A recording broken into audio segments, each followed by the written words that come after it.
সেদিনটা ছিল একেবারে সাধারণ দিনের মতোই, কিন্তু সেই দিনটার কথা আজও আমরা কেউ ভুলতে পারিনি। আমাদের গ্রামে একটা বড় মাঠ ছিল, যেখানে আমরা প্রায় প্রতিদিন বিকেলে ক্রিকেট খেলতে যেতাম। আমি, রাহুল, টিটু, সুমন আর বিপ্লব, আমরা 5 জন ছিলাম একদম পাকা টিম। মাঠটার এক কোণায় একটা পুরনো কুয়া ছিল। কুয়াটা এতটাই পুরনো যে তার চারপাশে শ্যাওলা জমে গিয়েছিল, ইটগুলোও ভেঙে ভেঙে পড়ছিল। আমরা ছোটবেলা থেকেই শুনে আসছিলাম ওই কুয়াটা নাকি ভালো না। আমাদের দাদু ঠাকুরদারা বলতেন, ওই কুয়ার কাছে যাস না, ওখানে কিছু আছে। আমরা তখন এসব কথা শুনে হাসতাম, ভাবতাম পুরনো লোকেদের গল্প। কিন্তু একটা জিনিস আমরা লক্ষ্য করেছিলাম, গ্রামের বড়রা কেউ ওই কুয়ার দিকে যায় না। যাই হোক, সেদিন বিকেলে আমরা খেলতে গিয়েছিলাম। খেলা জমে উঠেছিল। রাহুল ব্যাট করছিল আর আমি বল করছিলাম।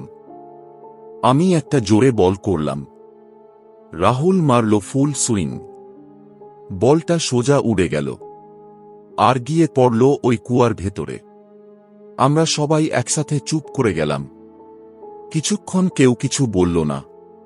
তারপর টিটু বলল, শেষ। নতুন বল ছিল। রাহুল বিরক্ত হয়ে বলল, না, আমি নিয়ে আসব। আমি বললাম, এইটা ছেড়ে দে, নতুন কিনে নেব।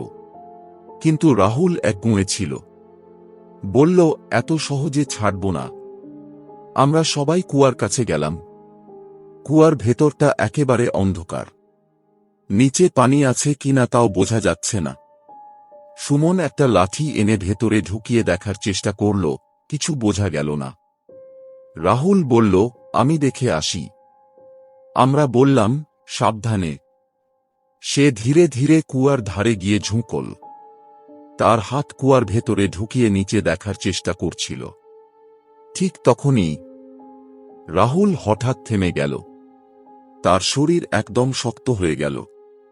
আমি বললাম, কি হলো? সে কোনো উত্তর দিল না। আমি আবার বললাম, বলটা দেখছিস? হঠাৎ সে খুব আস্তে বলল, ওটা নড়ছে।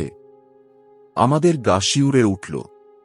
কি নড়ছে? আমি জিজ্ঞেস করলাম। রাহুল ধীরে ধীরে বলল, বলটা না, অন্য কিছু। আমরা সবাই একসাথে কুয়ার ভেতরে তাকালাম। প্রথমে কিছু দেখা গেল না। তারপর মনে হলো নিচে যেন কিছু একটা সরে গেল, একটা ছায়া। আমার বুক কেঁপে উঠল। আমি বললাম, চল যাই এখান থেকে। ঠিক তখনই কুয়ার ভেতর থেকে একটা শব্দ এলো, ঝপ, যেন কেউ পানিতে নড়ল। রাহুল হঠাৎ পিছিয়ে গেল। তার মুখ সাদা হয়ে গেছে। সে বলল, ওটা আমাকে দেখছিল। আমরা কিছু বুঝে ওঠার আগেই আকাশ হঠাৎ কালো হয়ে গেল। কিছুক্ষণ আগেও আকাশ পরিষ্কার ছিল, এখন হঠাৎ করে মেঘ জমে গেল। হাওয়া জোরে বইতে লাগল। টিটু বলল, চল দৌড়াই। কিন্তু আমরা যাওয়ার আগেই বৃষ্টি শুরু হয়ে গেল। হঠাৎ প্রবল বৃষ্টি। আমরা সবাই কুয়ার পাশে দাঁড়িয়ে ভিজতে লাগলাম। ঠিক তখনই কুয়ার ভেতর থেকে একটা হাত উঠে এলো। আমরা জমে গেলাম। একটা ফ্যাকাশে হাত, ভেজা, কাঁপছে। ধীরে ধীরে ওপরে উঠছে। সুমন চিৎকার করে উঠল। আমরা সবাই পিছিয়ে গেলাম। তারপর একটা মুখ, চুলে ঢাকা, চোখ দেখা যাচ্ছে না, কিন্তু সে ওপরে উঠতে চাইছে, আমাদের দিকে হাত বাড়িয়ে। রাহুল হঠাৎ কাঁপতে কাঁপতে বলল, ওটা বলটা চায় না, ওটা আমাদের চায়। আমার শরীর অবশ হয়ে গেল।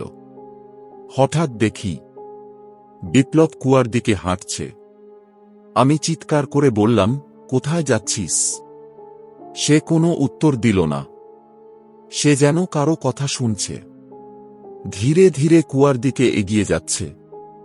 আমরা তাকে ধরে টান দিলাম। সে যেন ঘোরের মধ্যে ছিল। হঠাৎ তার মুখ দিয়ে বের হল, আমাকে ডাকছে। আমরা সবাই আতঙ্কে কাঁপছিলাম। হঠাৎ বজ্রপাত হল। এক ঝলকে পুরো কুয়ার ভেতরটা আলোকিত হয়ে গেল। আর আমরা যা দেখলাম, আমরা আজও ভুলতে পারিনি। কুয়ার ভেতরে শুধু একজন না, অনেকগুলো মুখ। সবাই নিচ থেকে তাকিয়ে আছে, একসাথে হাসছে। আমরা আরেক সেকেন্ডও দাঁড়াইনি, দৌড়ে বাড়ি ফিরে গেলাম। সেদিন রাতে আমরা কেউ ঘুমাতে পারিনি। পরের দিন সকালে আমরা সবটা বাড়িতে বললাম। প্রথমে সবাই বকাবকি করল, তারপর আমাদের দাদু চুপ হয়ে গেলেন। তিনি বললেন, ওই কুয়াটা একসময় দুর্ঘটনার জায়গা ছিল। অনেক মানুষ পড়ে মারা গেছে। তারপর থেকে ওটা বন্ধ করে দেওয়া হয়, কিন্তু পুরোপুরি কখনো বন্ধ হয়নি। ওরা এখনো আছে। তারপর তিনি কঠিন গলায় বললেন, কখনো ওই কুয়ার কাছে যাস না। আমরা আর কোনোদিন যাইনি, কিন্তু মাঝে মাঝে রাতে যখন বৃষ্টি হয়, আমার মনে হয় কেউ যেন নিচ থেকে ডাকছে, আরেকবার আসো। আর সবচেয়ে ভয়ের কথা, আমাদের হারানো বলটা কয়েকদিন পর আমাদের মাঠে আবার পাওয়া গিয়েছিল, ভেজা অবস্থায়। কিন্তু ওটার ওপর ছোট ছোট হাতের দাগ ছিল, যেন অনেকগুলো হাত একসাথে ধরেছিল। তোমার যদি গল্পটা ভালো লেগে থাকে তাহলে অবশ্যই আমার চ্যানেলকে সাবস্ক্রাইব করে ভিডিওটাকে লাইক করে আমার পাশে থেকো। দেখা হচ্ছে নেক্সট ভিডিওতে। ও সুস্থ এবং ভালো থেকো।